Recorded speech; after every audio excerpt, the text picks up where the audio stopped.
Hi guys, welcome back, and this time around I'm bringing you a comparison of sub $100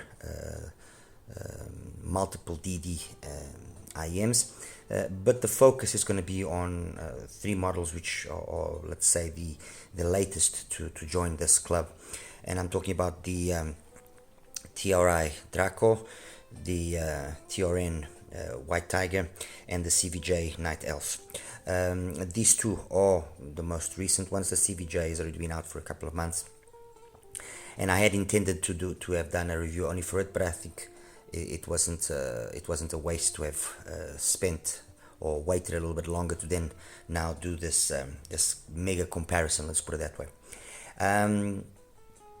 Before I go into each of one of the three individually, I'm just going to take you through what I've selected here. There might be one or two IEMs missing here, but I think for the most part I've got the majority of the multiple DD IEMs priced at under $100 available. I've got here the Tangzhou XHBB Swan in V. I've got the Truth Years Zero Red. I could have also added the Zero Blue, but I think the Zero Red is suffice.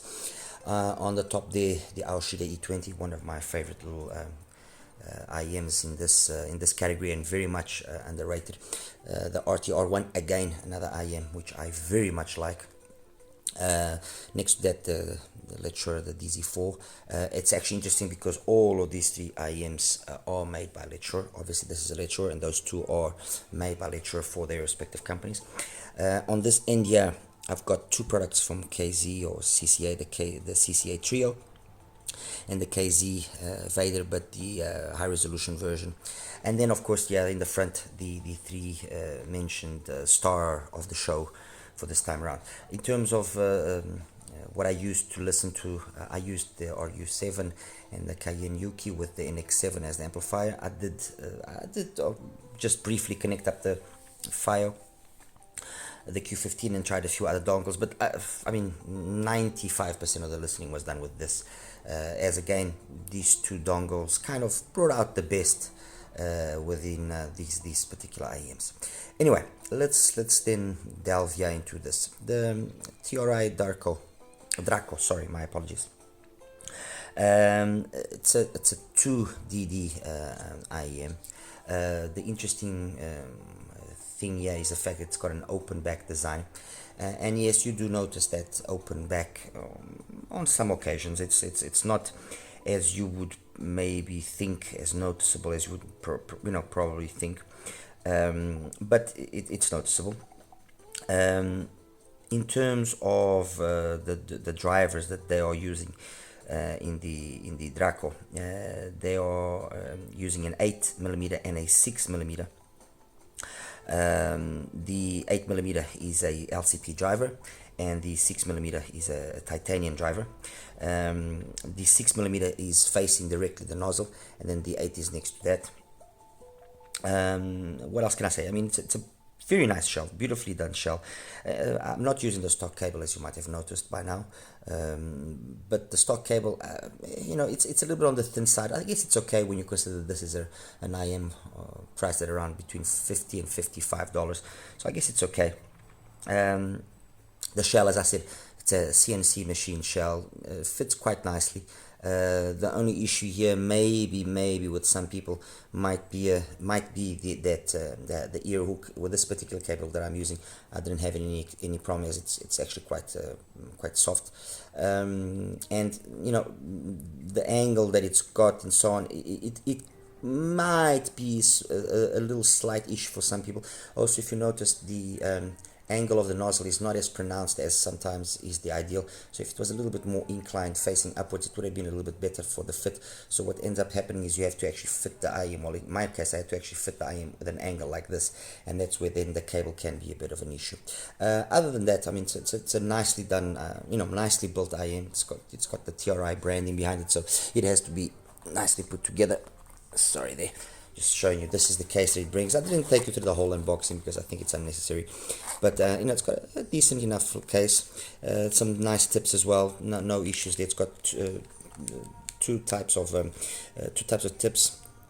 It also brings the clarion tips as well, which I did try, but I ended up using these tips here from Panon, which are the ones that actually were working the best, although the white ones that it brings also didn't perform that bad. I mean, it was very, very similar. I just found that the green ones from Panon just ended up working best for me in my ears. But anyway, not a real issue. They've got decent tips. Like I said, they've got the clarions, which work nicely as well.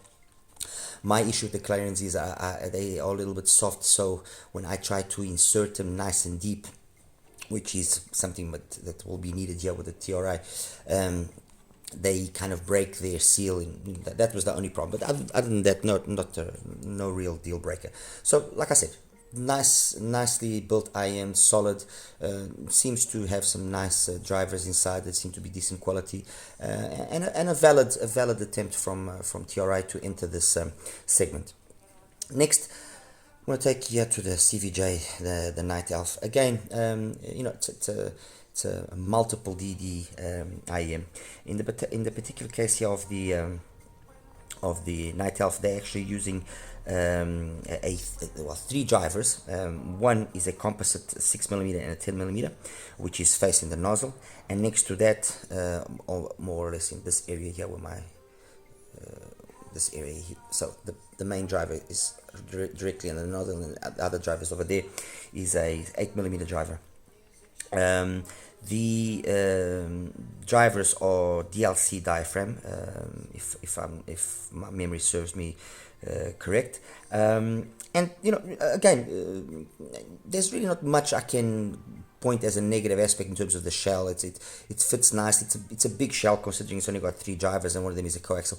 What I did not like, and please, I hope this doesn't offend anybody, is that the faceplate design is very, very tacky. It makes the whole IM, which actually has a nice shell, it brings a decent cable. I'm actually using the stock cable. It brings a nice case. It's a metal case. So, when you consider that this is $40 roughly, it's actually quite admirable to see how they've, done their work in terms of selecting, decent cable, decent case. The tips are not that bad, although I'm using the KBO7s, as you can see. And then they spoiled everything with this faceplate, which is just very tacky. I can understand the whole waifu thing and so on and so forth, but it just looks very, very, very cheap, and it just spoils the whole experience, in my opinion. In terms of the fit, if you notice that nozzle is slightly angled upwards, which is the ideal, and that does allow the IM to sit nicely and straight in my ears. At least it fits nicely, although it's a bigger IM. I mean, just for the sake of comparison, that's it's a big boy compared to the Draco. Huge IM, but it actually fits quite nicely, and no real issues with fatigue and having them in my ears or anything of the sort. It's again a solidly built IM, nothing to be pointed as a major fault other than the faceplate design. Just no. They could have maybe done outline of the NightElf or something else other than this really cheap print on the faceplate. It just looks very, very tacky. Apologies there for my ugly finger. So that's it. So NightElf out of the way. As I mentioned, it's an IM, costs about $40. And then finally here the TRN White Tiger. Again, a full metal shell. It's got this. It's seems to have been painted, but it also has some sort of relief. I don't know if it's also been engraved or something of the sort. What I do know is that it looks nice. It does look nice. I mean, it is an acquired taste, I do admit. This white finish with the stripes and so on, it is an acquired taste, but again, it does justice to the whole name of of White Tiger.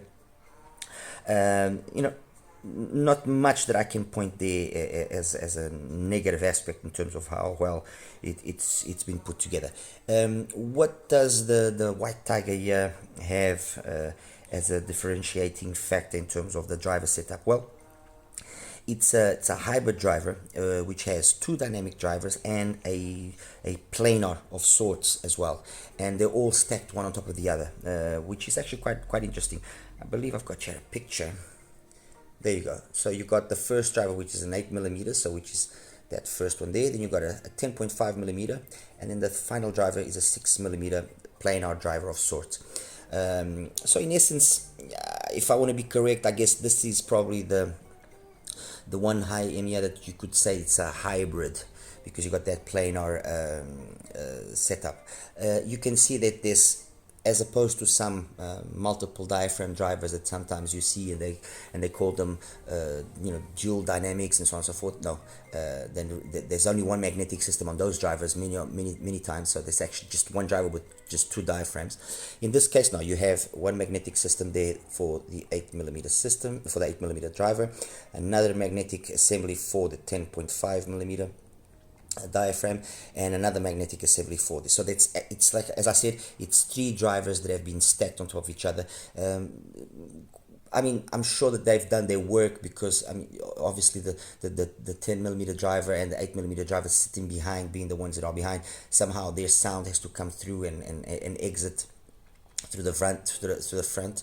So they've definitely done their work, and the reality is, when you listen to the White Tiger, it does sound nice, it does sound different, it does deserve well, as does the CVJ as well. It does deserve at least to have some attention paid to it, because it is a different setup to what we are used to see when we talk about these multiple DD drivers. Usually it's either side by side, which is the case of the Draco, or then yes, we do have a which I didn't bring out here, which is the Caster from KZ, which is again two drivers which are again coaxially mounted or stacked on top of each other. Much like what happens here with the CVJ NightElf in the 10 and the 6 millimeter. Here it's just different, because we have three drivers stacked together. Look, when it comes to, let's say, being technically different from the rest, the White Tiger has hit the nail right on the head. Anyway, brings a very nice cable, modular. The build, as I said, is fine, it's perfect, fits beautifully, no issues. It brings the TRN T-tips, again, nice. I actually ended up just using the T-tips, they worked fine, and no need for me to use the KBO7s or the Venus Velvet, although I did try them with those as well. And I would say that the Venus Velvet would probably be a slight, it would probably have, a slight advantage over the T-tips, but I mean, to be fair, it brings the T-tips with it, so why go spend the extra money on the Venus Velvet? If you have them, try them out, maybe they will work, and you will notice that slight little difference that I'm talking about. But anyway, in terms of the accessories, the cable, everything is fine, except for one thing which I'm going to now mention. This is priced at around $65 to $70, so it's one of the more expensive ones over here, but all the boxes, in my opinion, have been ticked to justify that price. The one thing that I definitely was very disappointed is, oh, and I was mentioning, I was forgetting to mention another thing, which is the fact that the White Tiger also has adjustable, exchangeable nozzles, which will provide a slight little difference in the tuning, which is here. So when it comes to that, it's the most complete one, I would say, apart from probably the KZs, which have the tuning switches. But the one thing that really did disappoint me is, the case. Okay, White Tiger, I can understand, blah blah blah blah blah. This is a cheap ass case. I mean, seriously, this is nasty. They could have used another white case, obviously, if that's the theme they want to go for, but there's so many nice white cases. I mean, 10 Hi-Fi comes to mind. They've got some nice white cases. Legion also has a nice white case, and BGVP also uses some nice case. I'm sure they could have had a better case instead of this really cheap one. And then on top of it, inside, it's not even padded or anything. So what is undoubtedly going to happen with time is that this paint on the actual IM is going to start chipping, because then IMs are knocking each other inside and so on and so forth. So it's a pity, because they did almost everything right, and then they just spoiled it here with the case. So TRN, you guys, you messed up here. You really did. That's basically it. I mean, I think I've introduced 3 IMs very well. So let's get into what matters, which is sound. Okay, let's talk about sound now. There is, I would say, three styles of sound here. We have a more kind of neutralish, very politically correct sound, which is what we find in the Tangzhou, the Truth Ears, and in the DZ4 from Nature. And then we have a slightly more brighter sound in terms of more mid or high frequency focused, which is what we get on the Aoshida and what we get here on the high resolution version of the Vader. And then we have a sound which is what the TRI, the TRI there, or the RTR1, the TRI Draco, the White Tiger, and the CVJ as well give us, which is a more kind of organic sound, where the difference between them is how the upper mids and treble are done, basically. These two, the Draco and the R1, being very similar in that aspect. The White Tiger also being somewhat similar to those, but with more extension up top. And this one again similar to the rest of them, but with a noticeable dip there in the upper mids and treble area. There's a noticeable suppression, which is not bad, but it makes it sound a little bit hollow at times. As for the CCA trio up top there, it follows that kind of harmony style of tune. The trio has got that bass which is it's got that bass which tucks in and is controlled by those switches where you want it to tuck in, and I would say that probably the trio, and to a certain extent as well the Vader, although the Vader is more along the lines of, like I said, the Aoshida, and to a certain extent a little bit these two, but with more energy. I would probably say the trio still falls more within what the White Tiger offers, what the R1 offers, although it's got a little bit more energy up top. So that's basically it. Okay, now let's go individually, each one of them. I'm going to start here with CVJ. As I just mentioned, the CVJ, it's got a very much mid-bass focused sound, although it's got enough low end to satisfy most bass necessities, but definitely in terms of rock and so on, that nice thump or that you want with the kick drum and so on, this will do it very nicely. I mean, High Flying Whale from Ludea is a song that I like using to see where that, how good that thump is. And you listen to this, for example, and you listen to the Swan NV, the Tangzhou, or you listen to the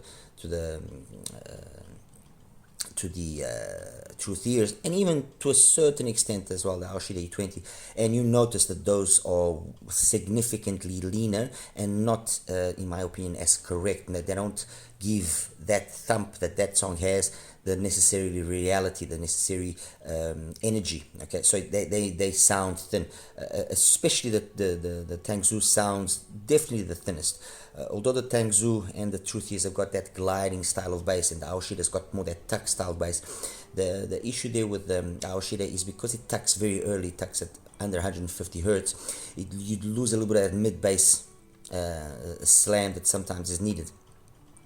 But even with that, let's say, handicap, it's still capable to give that song a more realistic feel than what definitely the Tangzhou does, and to a certain extent as well the Truth Ears. Although the Truth Ears, if I have to be honest, with the 10 ohm adapter, it does have a little bit more engagement, a little bit more fun than the Tangzhou. So bass here in the CVJ, I think it's really nicely done. No issues there. It's got a nice mid bass impact. Even the bleed that exists into the mids and so on, it's not, in my opinion, overly offensive. It's got a nice initial part of the pin again, which kind of keeps up with the bass and so on. It's then past that we start having these big dips, which although the top end has got enough energy to again keep up with the bass from behind, because we have those dips, we have that absence of energy, at least at a level which equals the rest. You notice this thinness in the upper mids, which it just shuts down a little bit some songs. And so female vocals, they'll kind of sound a little bit darker, and they'll sound, you can definitely pick up that there's something missing there, very noticeable. For example, when you take the NightElf and like E20, just comparing these two, or the DZ4, very noticeable. Again, the same thing with the trio, very noticeable. In terms of its technical capabilities, detailed retrieval, it's okay, acceptable, I guess. Not standout, but acceptable. Resolution, again, could be a little bit better. I think it's down to that tuning there that just, in my opinion, didn't hit the right point. I think the best way to summarize here the NightElf is it's a fun, entertaining IM that if you don't mind the faceplate, and if you're wanting to have something which is truly different, okay, something which stands out in terms of how the drivers have been configured, then it makes sense. I mean, I've seen this IM as low as $27. For $27, I'll be honest with you, even though it might not be the perfect execution when it comes to sound, it's interesting enough in terms of how they've gotten those drivers and put them together and try to get something here which is interesting. It's got an interesting enough sound to justify its existence. Compared to the IEMs that are here, it's difficult for me to compare the NightElf, for example, with something like the Swan NV or the Truth Hears, because it's two totally different types of sounds. This will definitely be more appealing and more fun. So if you're listening to something which has got a lot of high energy, and you're listening to something which is EDM based or hip hop, this will do it properly. These two they will lack a little bit of the desired energy, and it's very noticeable. I mean, you take something like Blue Horizon in the intergalactic mix by Dysphonic, or you take Closer by Carl Harris Jr. You don't need to be a rocket scientist to straight away pick the CVJ. The CVJ is going to be the best. Now, obviously, there are IEMs here that do what the CVJ is capable of doing and do it better, and that's where then the ultimate decision whether or not to purchase it is made. Anyway, that's the CVJ. I think I've painted a decent enough picture for it. Gonna go here now to the Draco. Draco has got a sound which is very much like the RTR1. And those of you that know what the sound of the RTR1 is like, I think you'll understand. The 8 and the 6 millimeter that I've used here are of decent quality. It's capable of giving a wide variety of songs the desired energy that it's needed. And if I have to nitpick anything here, is that up top there could be a little bit more energy. So past 8K there could be a little bit more energy to just give you a little bit more twinklies and sparkles. So the overall sound here, much like on the R1, is a very old school kind of organic sound. It's very engaging, it's very satisfying, it's got enough energy, and the fact that it's this open back does convey a nice sense of space. So in terms of its like soundstage and imaging, I would say that yes, it does do what is the intention properly. Bass, as I said, it's clean, it's dynamic, it keeps up with most genres. I mean, like I said, be it stuff like High Flying Whale, which I was mentioning just a second ago, to get that weight of the bass drum, get an idea, or take it to something which is like I was also mentioning, Blue Horizon by Dysphonic, which is an EDM song, or then going completely full circle and Feel So Right by Lina Fidmont. There's really not much that, or Memory of You by Christopher Goes. The Draco does a solid enough job. It's clean, it's detailed. there could be a little bit more, but keeping in mind that this is an organic, old school type of sound, it does the job very nicely. And it does have, again, in my opinion, enough to justify maybe a possible contemplation in purchasing because of this, open back design. It's got enough magic, I think, for it to be deserving of at least an audition. If you have the opportunity to listen to it, at least listen to it. Compared to the rest of the stuff that's here, I mean, yes, you will definitely notice a difference between it and the Tangzhou and the Truth Ears in terms of it being more energetic, more capable. Those two are going to be more, let's say, ultimately correct and polished, but less fun. These two will be more boring than the Draco, without a question. Compared to the E20, you'll notice that it's got a little bit more mid-bass stump than the E20, but the sound, yeah, is very different. That's more mid and vocal focused. So the upper end of the spectrum there is very nicely done, very solidly, very clinical. It's a more technically capable IM than the Draco. Good complements to each other. Compared to the R1, very similar. Ultimately, I think if you have the R1, this doesn't make sense because they're going to be the same. Yes, the Draco does have one less driver than the R1, and the R1 is slightly more expensive. It's about $70. Very similar. Which do I still think might come out on top? Probably the R1 does more things right than the Draco. Probably the DZ4, again, it's more correct sounding IM, like the Tangzhou and the Truth Ears, although it's got a little bit more energy, and so it's a complement IM definitely. Compared here with the NightElf, I would think that this would still be the wiser option because it's going to be more coherent across the board, or the whole frequency range. And then compared here with the CCA Trio and the Vader, the high resolution version. The high resolution version will definitely satisfy by being more capable in terms of all the twinklies and sparklies, without a question there.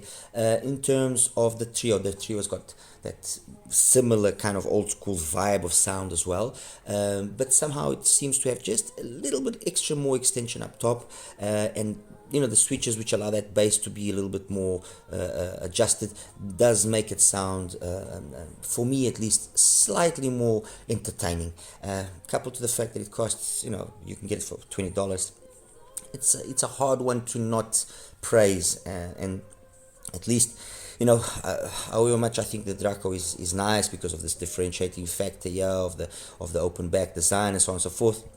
The truth is, the Trio is a very capable IM sonically. So, a difficult choice here. I think they are good complements to each other again because of the difference of style of tuning and so on. But this has got the price going for it, honestly. So that's that. And then finally now here, the White Tiger.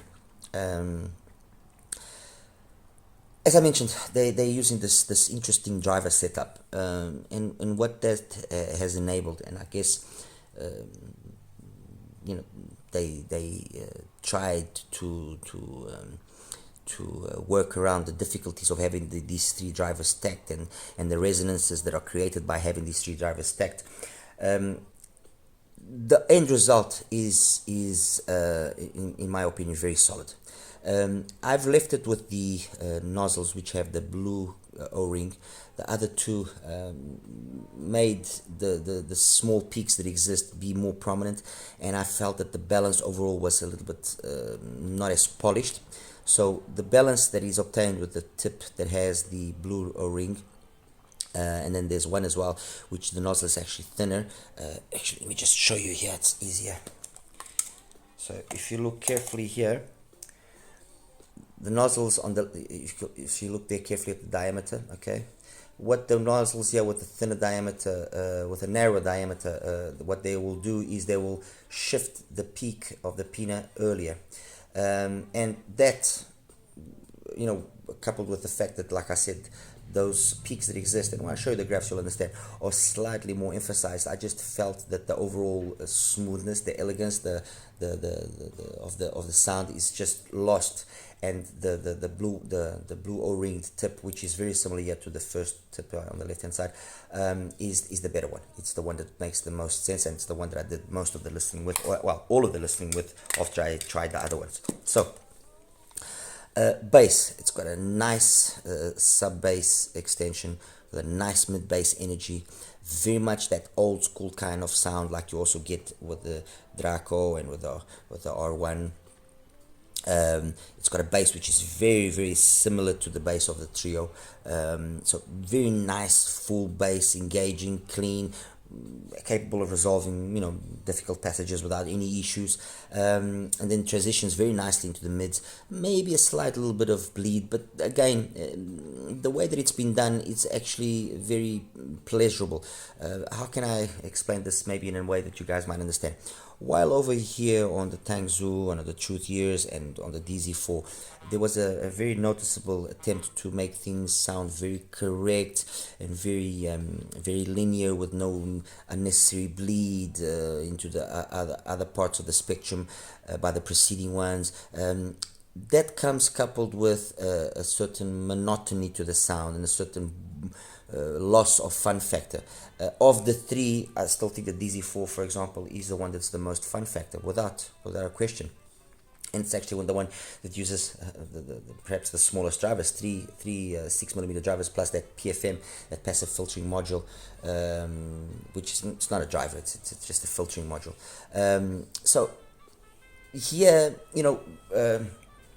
although it might not be as correct as those three, for example, okay, and to a certain extent even the high resolution one, that extra bit of coloredness that they've added to it is been nicely done, and much like the Draco and the CVJ, where that also is happening, and in the RTR1 again, I think that this one is probably the better implementation of that, let's say, colored aspect of things. This one and the R1 definitely.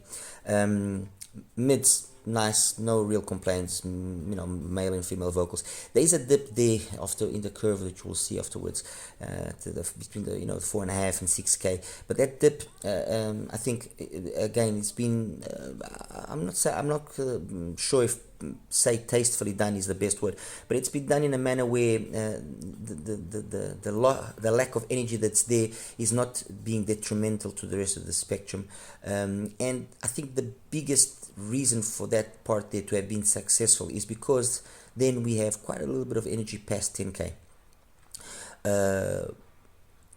and it just, the combination of all this just gives it a very satisfying sound. So even if there might be a little bit loss of energy on certain occasions in that upper mids area there, treble, that loss is not as significant as it is, for example, on the CVJ, the NightElf, and because you then have that extra amount of energy up top, like something like let me see, Playa Blanca Dream from Buddha Bar.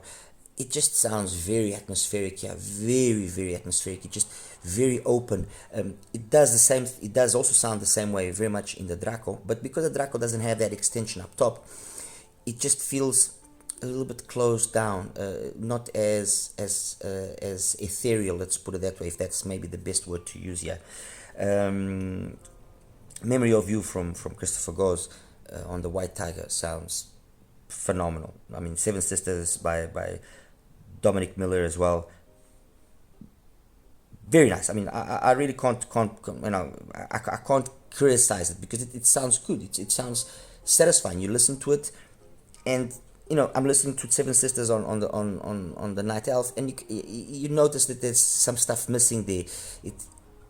The guitar just doesn't sound as realistic as I would like, because there's information there in the frequencies that hasn't, it's been too subdued. Here it sounds very nice. It also sounds nice, for example, on the Tangzhou and on the Truth Years, but there you can feel that there's an excess of damping, and it just sounds, not only do I have to crank it up way more than I have to on the White Tiger to get the same sort of volume level, but it just sounds lifeless. It sounds good, but it sounds lifeless, if it makes sense what I'm saying. On the White Tiger, the R1, it sounds really, really good. It sounds, there's atmosphere, there's space to it. On the Trio as well, the same situation. On the E20 again, same thing. So I mean, seriously, it is a I think, if I'm not sure if the intention was there or not. I think, it kind of reminds me a little bit of what happened with the Conch as well, the TRN Conch. I don't think they had maybe a true idea of how good they were able to actually tune the TRN Conch. The TRN Conch, without a doubt, is one of the most capable IEMs, or single DD IEMs, at its price point, if not the most capable at its price, and very much able to trade blows with way more expensive IEMs. Anyway, bass perfect in my opinion for what it is. Mids again, nothing to be said there.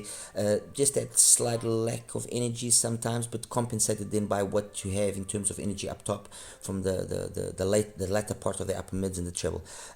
Technically very capable, no issues there. Imaging, soundstage great, detail retrieval great, resolution great. I mean, there's very little that I can honestly consider a deal breaker.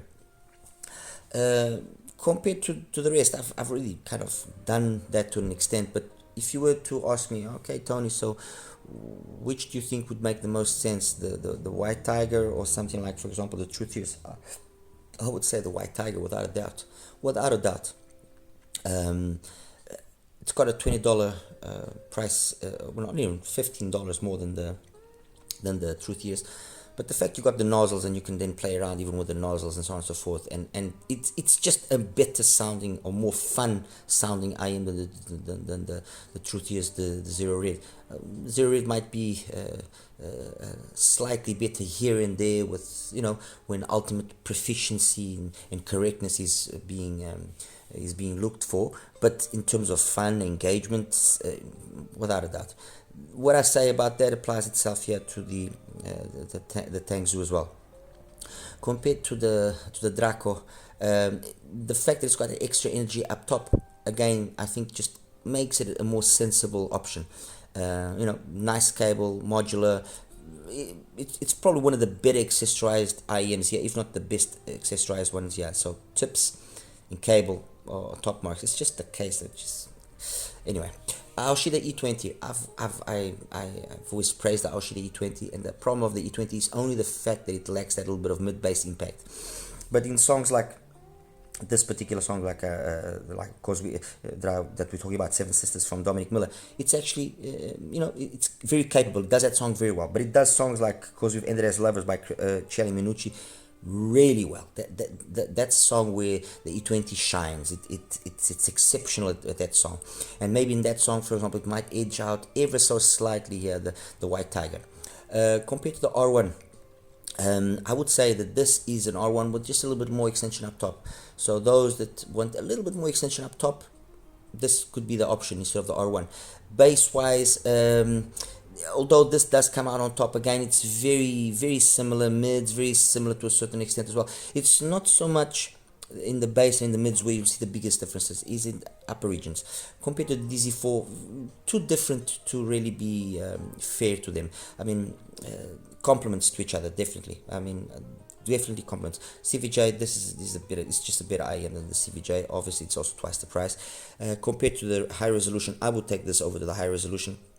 And compare this to the Trio. Again, you know, the Trio has got this crazy price going for it. And the thing is, it sounds really nice. You know, I know that KZ has always got this issue around it with, you know, the politics that it gets involved with. But the truth is, you can't really criticize it because it sounds good. It sounds good. And it costs $20. So come on, guys. You know, forget now the politics. Looking at it in terms of pure sound, the Trio is a phenomenal IM. It is. That's the reality.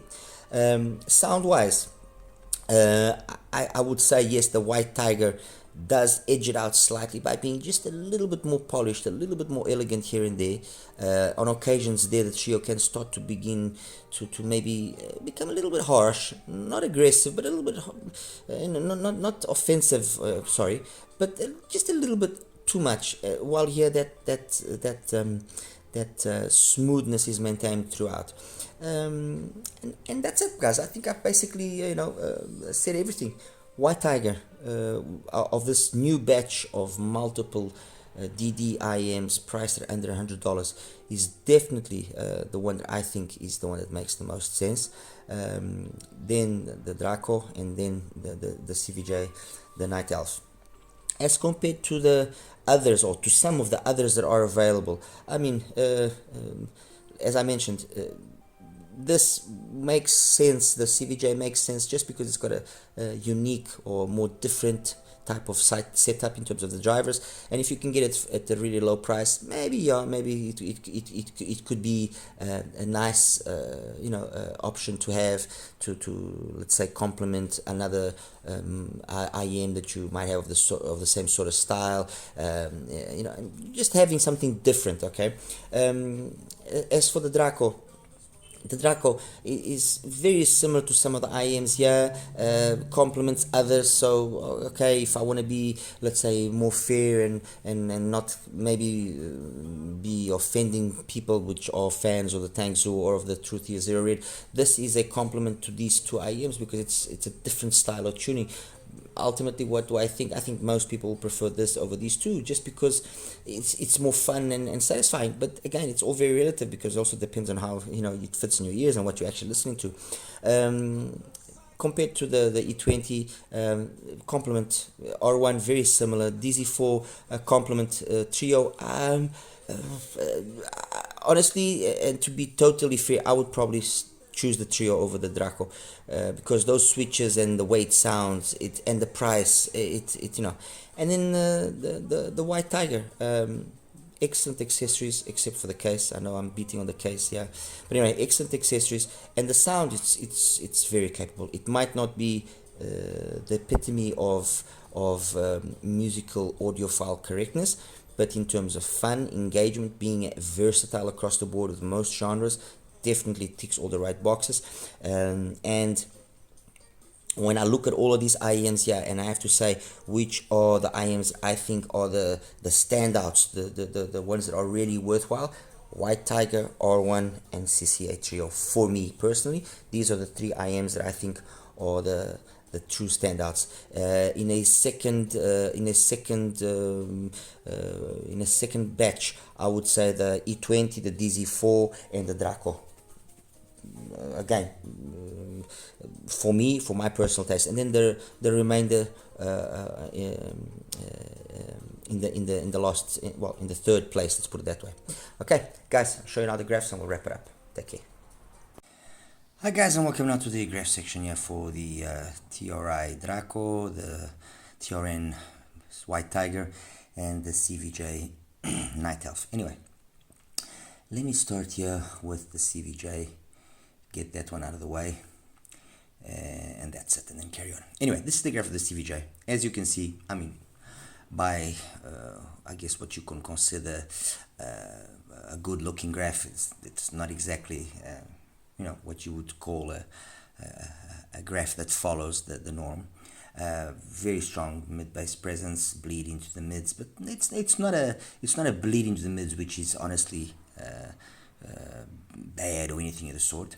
This little sub-bass roll-off here, again, really not noticeable. It's got loads of impact, loads of slam, okay?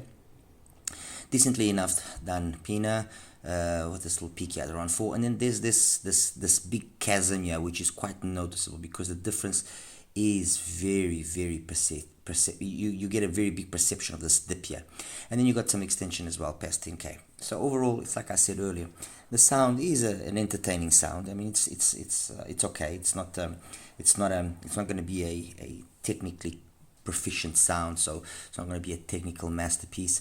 It's not going to be as well an IEM that's going to be the ideal maybe for female vocals and so on and so forth.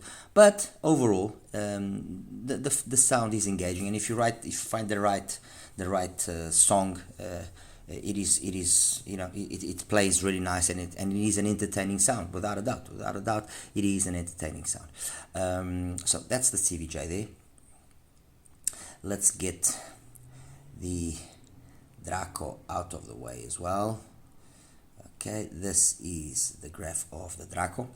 As you can see, the graph of the Draco, you could consider it a more usual type of style, what we've been seeing. It's got this kind of progressive slope into the bass, a little bit of mid-bass of bleeding to the mids, but again, it's nothing that's really detrimental.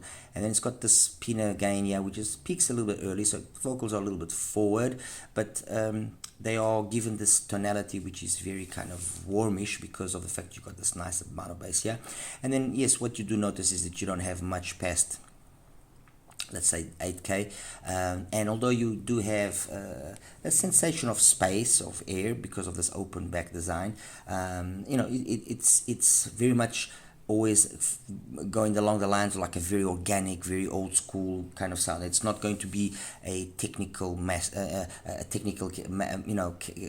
not going to be an IM that has all the twinklies and all the sparklies in the world and so on and so forth. But as I said, it's non-offensive, and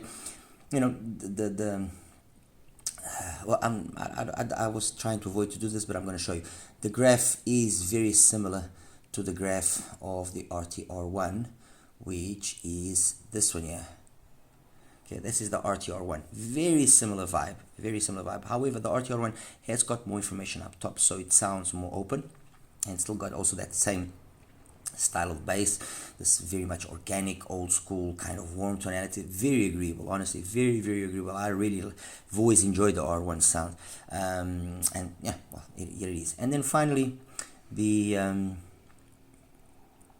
TRN, the White Tiger.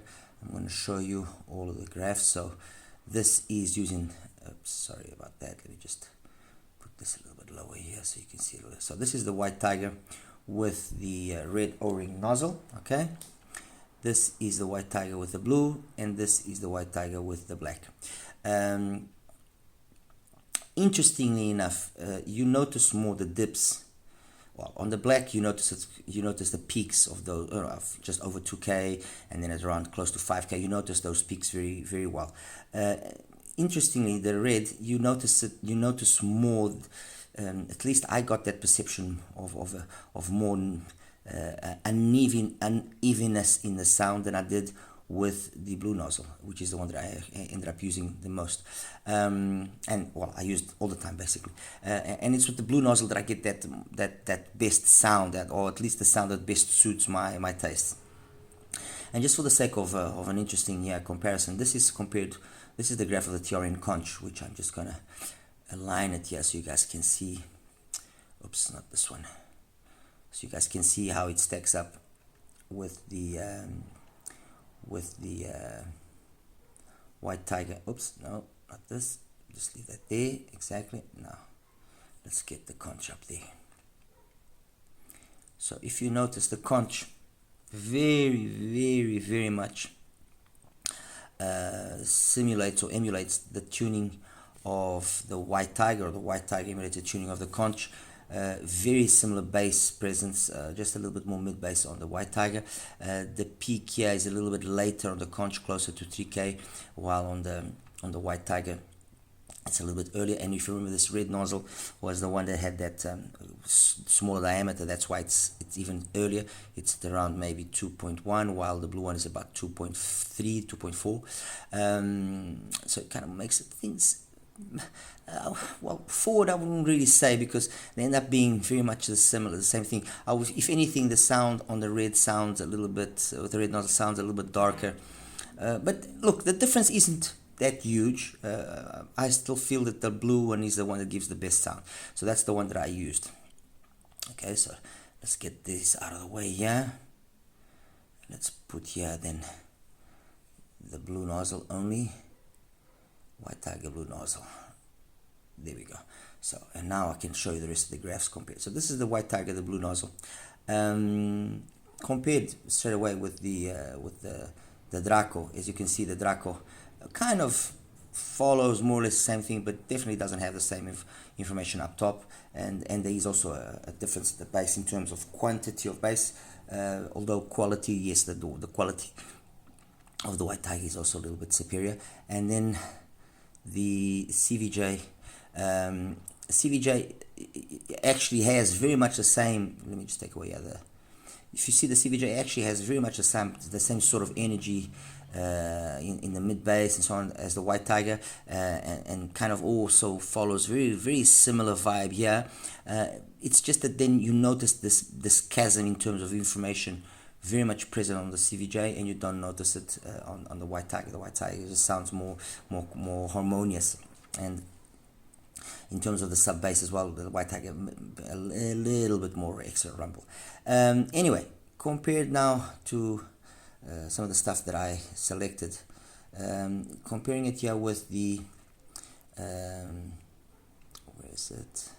So let me just take away these TRNs here, because they're not going to help out with anything. Alright, so compared here with the Truth Ears Zero, and this is using the impedance adapter. Graphically, you look at it and you think, okay, they might sound somewhat similar. No, you couldn't be far further from the truth. They sound very different, way leaner, way thinner sounding, the Truth Ears, okay, compared with the KZ Vader, the balanced or high resolution version, whichever you want to call it. Huge difference in the bass, definitely, and you notice that the balanced is more focused towards the vocals, okay. Compared with the Aoshida E20, the Aoshida definitely lacks that mid bass slam of the White Tiger, and it does have a little bit more information up top as a consequence of this lack of energy here. So it sounds a little bit more cleaner, but at the same time can also sound a little bit more sterile, okay, when compared with the White Tiger. 22 compared with the RTR1, a lot of similarities in the sound. I think the biggest difference here is that White Tiger's got more information up top, treble and that past 10k area is more filled with information, more twinklies, more sparklies, more airiness. But it's actually not unfair for me to say that while the R1's got more organic, old school kind of sound, and you would think that maybe by comparison the other one would be more technical, more sterile. No, it's got also that old school type of sound, the White Tiger, just with that little extra amount of detail, which is just in the right amount to not then push it into that realm of being fatiguing or anything of the sort, okay? Let me see here, what else? Well, compared to the Tang Zhu, again, same situations with the Truth Ears. Very lean sounding, the Tang Zhu next to the White Tiger. And then finally, compared with the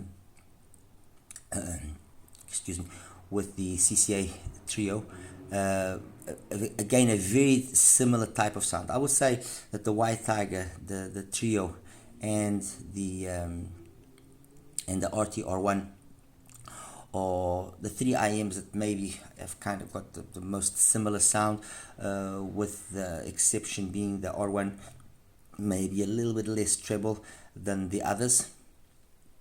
But the differences here are minor. They're not huge differences, so nothing to, it's not no deal breakers by any chance.